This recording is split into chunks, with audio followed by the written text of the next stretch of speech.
आज हम लोग बात करने वाले हैं बीए पार्ट 1 हिस्ट्री ऑनर्स का पेपर 1 का चैप्टर थ्री पूरा कंप्लीट हो गया था। चैप्टर 3 का ऑब्जेक्टिव क्वेश्चन भी कंप्लीट कर लेते। अब उसका हम सब्जेक्टिव क्वेश्चन देखेंगे। क्या देखेंगे? Subjective question. अगर इससे पहले वाला भाग का वीडियो नहीं देखे हैं तो उसका लिंक डिस्क्रिप्शन में होगा, प्ले लिस्ट का, वहां से देख सकते हैं या प्ले लिस्ट में भी जाकर देख सकते हैं। तो चलिए शुरू करते हैं हम लोग। आपको पता है कि हम स्पेशल बैच के तहत पढ़ रहे हैं और इसके बाद जैसे ही खत्म हो जाएगा सब्जेक्टिव क्वेश्चन, उसके बाद हम मॉडल सेट देंगे।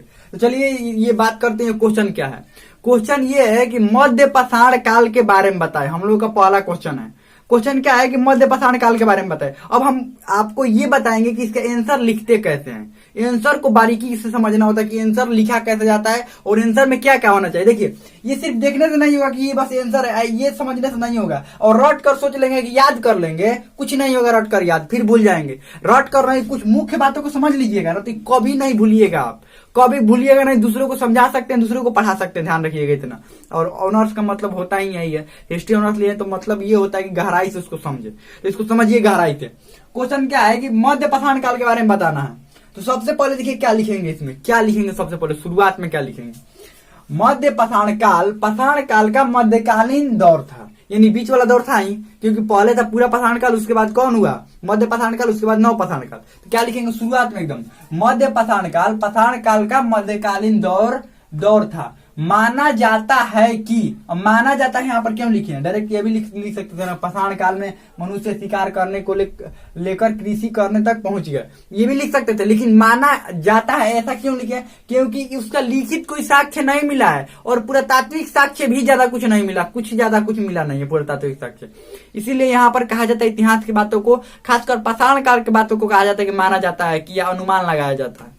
तो यहाँ पर क्या लिखेंगे? माना जाता है कि पाषाण काल में, यही बारीकियों को समझना होता है, ध्यान रखिएगा, इतिहास की यही बारीकियों को समझना होता है। तो माना जाता है कि पाषाण काल में मनुष्य शिकार करने से लेकर कृषि करने तक पहुंच गए। अब देखिए ये पाषाण काल के बारे में यहाँ पर बात अब करेंगे।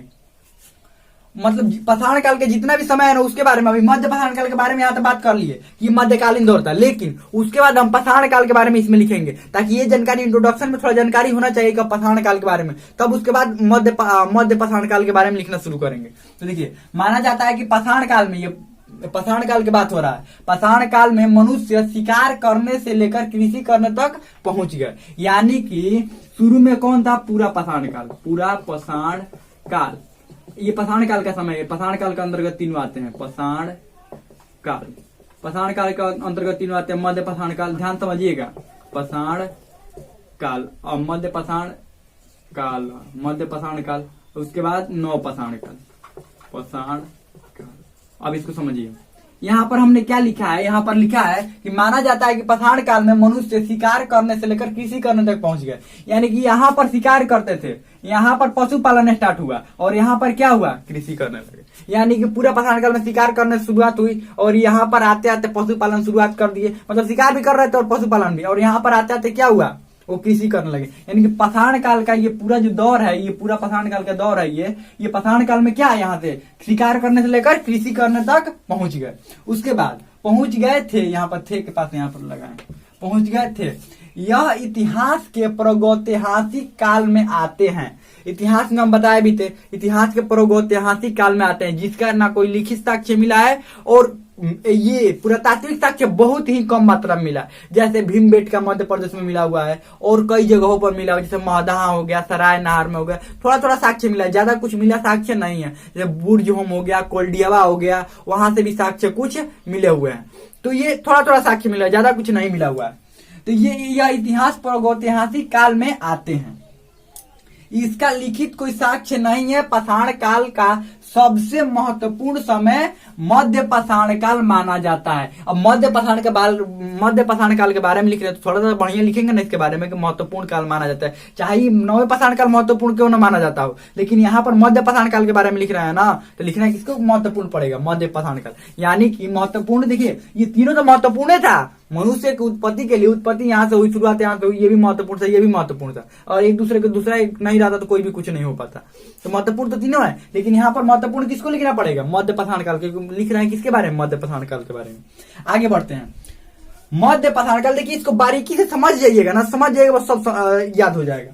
मध्य पाषाण काल माना जाता है अब यहाँ पर मध्य पाषाण काल लिखकर और अंडरलाइन डैश करेंगे और मध्य पाषाण काल के बारे में लिखना शुरू करेंगे।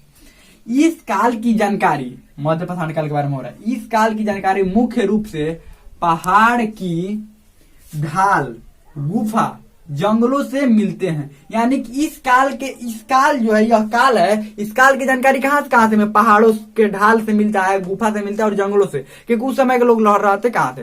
घर में रहते थे? नहीं, कहाँ रहते थे? अधिकतर समय गुफाओं में रहते थे, जंगलों में रहते। पहाड़ के ढाल जो होता है मतलब वही गुफा ढाल है, वही गुफा में रहते थे। यानी कि वहीं से ना साक्ष्य मिलेंगे, जहां से लोग रहेंगे साक्ष्य वहीं से मिलेंगे। यहाँ पर लोग रहते थे, जैसे भीमबेटका में क्या मिला हुआ है? शैल चित्र मिला हुआ है, या उसको गुफा चित्र भी कह सकते हैं। गुफा के अंदर चित्र बनाया हुआ मिला हुआ है, तो वहां पर लोग रहते होंगे तभी तो चित्र बनाए होंगे। रहेंगे कहीं और, चित्र बनाने के लिए चलेंगे, अच्छा वहां पर गुफा है वहां पर चित्र बनाएंगे? नहीं, वहीं पर जहां पर रहेंगे वहीं पर चित्र बनाएंगे। तो उस समय भी मिला हुआ है। साक्ष्य कहाँ से मिलता है? मुख्य रूप से पहाड़ों की ढाल से, जंगलों से और उसके बाद ये गुफाओं से भी मिला हुआ है। आगे बढ़ते हैं। इस काल में जनसंख्या वृद्धि और मानव फैलाव हुआ। अब देखिए, इस काल में जनसंख्या में वृद्धि और मानव का भी फैलाव हुआ। अब जनसंख्या वृद्धि और मानव का फैलाव कैसे बदलेगा समझिए। यहाँ शुरुआती जो दौर था पूरा पाषाण काल, यहाँ पर मनुष्य सिर्फ शिकार करते थे और ज्यादा कुछ उनके दिमाग विकसित नहीं था और ज्यादा कुछ विकसित नहीं था। आग जलाना तो सीख गए थे, यहाँ पर आग जलाना सीख गए थे और शिकार करते थे। लेकिन यहाँ आते आते पाषाण काल में मनुष्य की जनसंख्या में वृद्धि हुई, क्योंकि यहाँ पर पूरा पाषाण काल में आग जलाना सीख गए थे। आग जलाने के यहाँ पर पशुपालन तो ठीक ठाक करने लगे थे। जब पशुपालन करने लगे तो थोड़ा समझदार हो गए और पशुपालन करते करते ये समझदार हो गए, गुफाओं में रहने लगे। उसके बाद इनकी जनसंख्या में भी क्या हो गई? वृद्धि हो गया और ये फैलाव हुआ। कुछ लोग यहाँ पर रहते थे, कुछ लोग उधर, कुछ लोग उधर। अब देखिए 10 गो लोग हैं, मान लीजिए अभी 10 गो लोग हैं और यहाँ पर जंगल है, तो जंगल में जो फल होंगे या जो भी खाने वाला चीज होगा या शिकार होगा तो 10 लोगों के बीच बटेगा। लेकिन यही जनसंख्या जब वृद्धि होगी तो फल कम पड़ने लगेंगे, तो लोगों का क्या होगा? यहाँ से फैलाव होगा। जैसे यहाँ पर समझिए, यहाँ से अभी वाला बात समझिए। जैसे लोग क्या करते हैं कमाने के लिए, यानी कि पैसा के लिए क्या करते हैं? कहीं शहरों में जाते हैं काम करने के लिए। क्यों शहरों में जाते हैं? क्यों? उनका फैलाव होता है, दूर जाते हैं। क्यों? क्योंकि वो वहां पर उनकी पूर्ति नहीं हो पाती है, जो भी आवश्यकता होता है वहां पर पूर्ति नहीं हो पाता, तो दूसरी जगह तलाश करते हैं, दूसरे जगह जाते हैं। ठीक वैसे ही यहाँ पर आवश्यकता की पूर्ति नहीं हो पा रहा था, लोगों की जनसंख्या वृद्धि हुई और लोगों का क्या हुआ? फैलाव अपने आप होने लगेगा, फैलाव हुआ। यहाँ पर आगे बढ़ते हैं। इसके कई प्रमुख स्थल सराय, नहर, महदहा से लोगों का रहने का साक्ष्य मिला है। इसके उत्खनन से छोटे छोटे हथियार, ये देखिए ये लिखना है, स्थल लिखना है, ध्यान रखिएगा।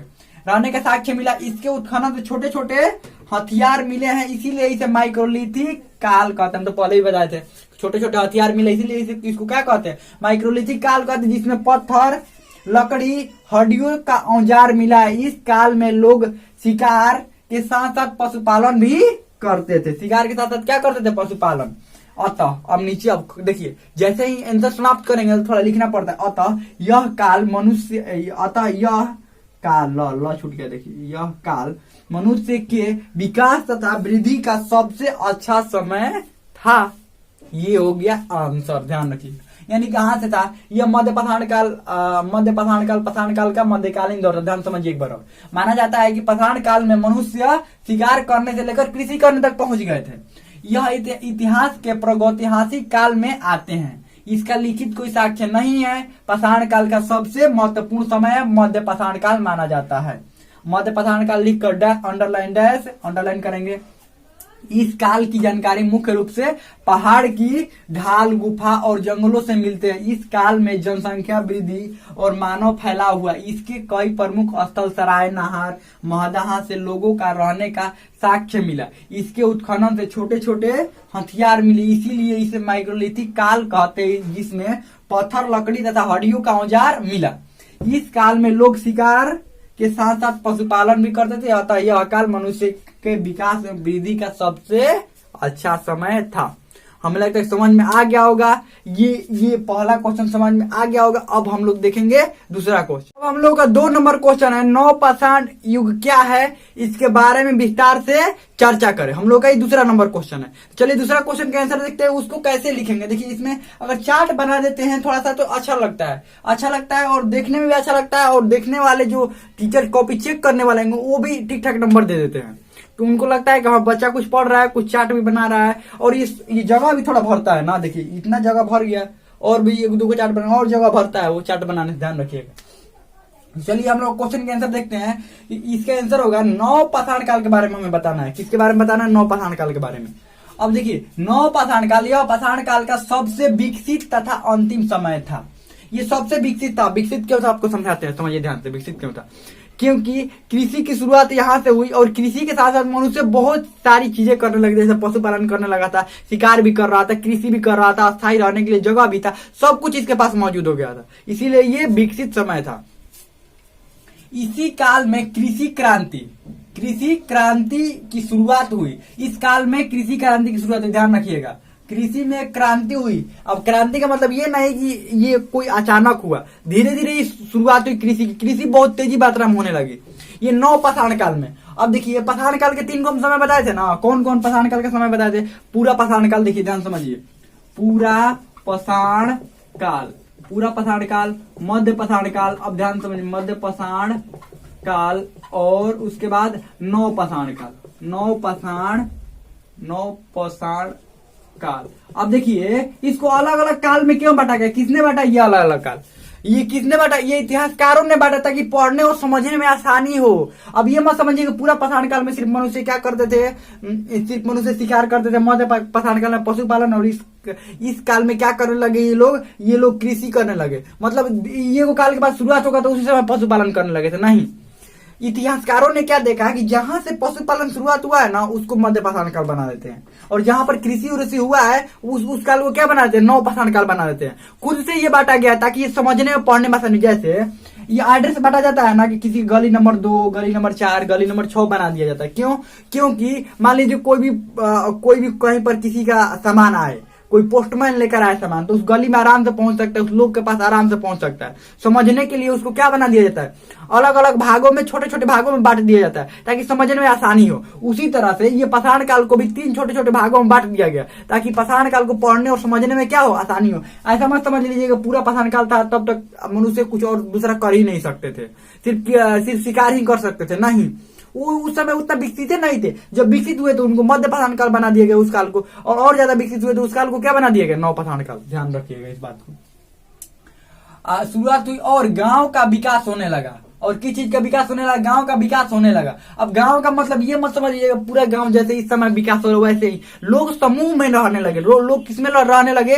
समूह में लोग रहने लगे। ध्यान रखिएगा, लोग समूह में रहने लगे और ये गांव की तरफ विकास होने लगा। लोग आपस में, क्योंकि जब कृषि करने लगे, इस समय कृषि करने लगे थे, शिकार भी करने लगे थे, तो पूरा समूह में, झुंड में पूरा रहते थे। झुंड में इसलिए रहते थे कि कृषि करने में भी आसानी हो और शिकार करने में भी आसानी हो। ध्यान रखिएगा, गांव का विकास होने लगा। शुरुआत हुई इस काल में, कृषि क्रांति की शुरुआत हुई और गांव का विकास होने लगा। इस काल में शिकार और पशुपालन करने वाले मनुष्य कृषि करने लगे, यानी कि जो मनुष्य शिकार और पशुपालन पूरा तरह से करते थे उसको अब वो समय कहां पर देने लगे? कृषि में देने लगे। ये मत समझ लीजिएगा कि पशुपालन छोड़ दिए, नहीं, पशुपालन तो अभी भी हो रहा है। पशुपालन नहीं छोड़ते, शिकार भी करना नहीं छोड़ते, लेकिन सबसे ज्यादा समय अब कहां देने लगे? कृषि को देने लगे। ध्यान रखिएगा, नौ पाषाण काल की बात हो रही है। सबसे ज्यादा समय कृषि को देने लगे। आगे बढ़ते हैं। इसके साथ ही देखिए इसके साथ 2 बार लिख दिया है ना यहाँ पर, इसके साथ 2 बार लिख दिया। चलिए, इसके साथ ही इनके जीवन में कई महत्वपूर्ण देखिए महत्वपूर्ण फिर 2 बार लिख दिए हैं। कई महत्वपूर्ण परिवर्तन आया। क्या हुआ? कई महत्वपूर्ण परिवर्तन आया इनके जीवन में। कई महत्वपूर्ण, जैसे यह जीवन अस्थायी रूप से जीने लगे।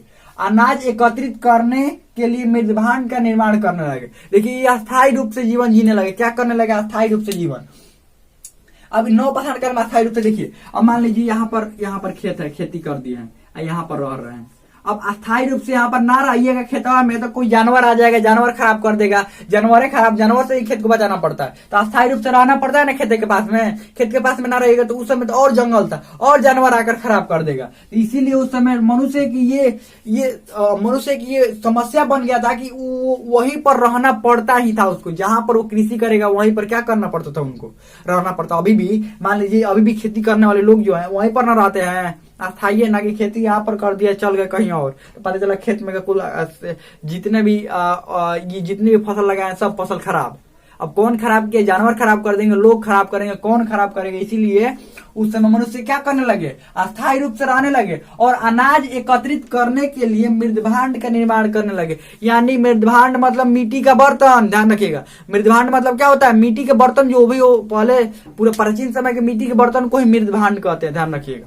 तो ये मृदभांड बनाने लगे, माने घड़ा टाइप का बनाने लगे और भी बहुत सारे बनाने लगे ताकि उसमें अनाज रख सके। अब अनाज कहाँ पर रखिएगा? उस समय अब ये मत सोच लीजिए कपड़ा में बांध कर लगे घूमने लगे।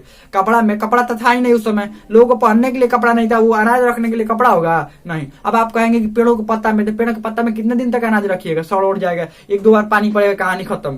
तो इसीलिए क्या बनाने लगे उस समय? मृदभांड का निर्माण करने लगे। क्या, क्यों मृदभांड का निर्माण करने लगे? ताकि अनाजों को रखने। देखिए इतिहास हमें क्या सिखाता है कि जब तक किसी भी सामान की आवश्यकता नहीं पड़ती है वो काम होता ही नहीं है। जब तक सबसे जरूरी वो ना होना नहीं होता। देखिए मनुष्य अस्थाई कब रहने लगे? जब वो कृषि करने लगे। इससे पहले अस्थाई क्यों नहीं रहते थे? क्योंकि उनकी जरूरतें नहीं था अस्थाई रहना। क्यों अस्थाई रहे? यहाँ पर तो जरूरत बन गया ना। कोई भी काम, देखिए जीवन में हम कोई भी काम तभी कर पाते हैं जब हमारा वो काम जरूरत बन जाता है। अगर वो ख्वाब रहेगा, सपना रहेगा तो कभी हो भी नहीं करेगा। अगर गोल बन जाए, अगर एम हमारा बन जाए और कोई भी काम हमारा एम बनाकर करेगा, हम उसको करना है तो जरूर कर सकते हैं। या हमारा जरूरत बन जाए कि वो हमें करना ही करना है तो क्या बन जाए? वो हमारा काम हो सकता है। लेकिन वो ख्वाब हम देखें कि वो हो सकता है कि नहीं हो सकता तो नहीं होगा, लेकिन वही हमारा जरूरत बन जाए। यहाँ पर भी देखिए लोगों की जरूरत बन गया अनाज को सुरक्षित रखना, तो क्या बनाने लगे? मृदभांड बनाने लगे। इससे पहले मृदभांड के बारे में सोच ही नहीं रहे थे। क्यों नहीं सोच रहे थे? क्योंकि उनको जरूरतें नहीं था। तो आगे बढ़ते हैं। और मृदभांड का निर्माण करने लगे। कृषि के लिए कई नए हथियार का निर्माण हुआ, जैसे हंसिया, कुदाल, कुल्हाड़ी। अब ये मत समझ लीजिएगा ये सब लोहा का था, लोहा वहा का नहीं था, ध्यान रखिएगा। इस समय हंसिया, कुदाल और कुल्हाड़ी का नाम सुनते हैं सब लोहा का दिमाग में आता है, ये सब लोहा का होगा नहीं। हड्डी का, पत्थर का, लकड़ी का ये सब निर्माण करते थे, ध्यान रखिएगा। हड्डी, पत्थर और लकड़ी का ही निर्माण करते थे उस समय। इस काल के कई महत्वपूर्ण स्थल है। इस काल के कई महत्वपूर्ण स्थल, आप देखिए चार्ट बनाए हैं। चार्ट बनाने से फायदा दो गो होता है। एगो तो पहली बात एग्जामिनर का ध्यान जाता है, जो कॉपी चेक करते हैं बहुत बढ़िया से यहाँ पर ध्यान पहुंच जाता है और अच्छा से सब कुछ समझ पाते हैं। दूसरा बात कि जगह भी ठीक ठाक घेर लेता है, ये जगह कितना भरा हुआ जगह है और इससे एग्जामिनर को भी लगता है कि बच्चा पढ़ने वाला है। तो स्थल में कौन कौन स्थल हुए ये स्थल देख लेते हैं और इधर साक्ष्य देख लेते हैं उस स्थल से क्या क्या मिला हुआ है, स्थल से क्या मिला हुआ है। तो पहला मेहरगढ़, मेहरगढ़ से कृषि का साक्ष्य मिला हुआ है। किस चीज का? कृषि का। दूसरा बुर्जहोम, बुर्जहोम से गढ़ तवास मिला हुआ है, यानी गड्ढे में लोग रहते थे। गड्ढा मतलब गड्ढा खोदकर उसी में लोग रहते थे। और उसके बाद ये कोल्डियावा, कोल्डियावा से क्या मिला हुआ है? चावल का साक्ष्य मिला हुआ है, ध्यान रखिएगा। अब इसके बाद यहाँ पर नीचे लिखेंगे अतः इस युग में मनुष्य काफी विकसित हो गए। इस युग में मनुष्य क्या हुए? काफी विकसित हो गए। तो हमें लगता है कि ये समझ में दोनों क्वेश्चन के आंसर आ गया होगा। अगर इसमें कोई भी डाउट हो, कोई भी क्वेश्चन हो तो आप कमेंट में पूछ सकते हैं। हमें लगता है कि समझ में आ गया होगा।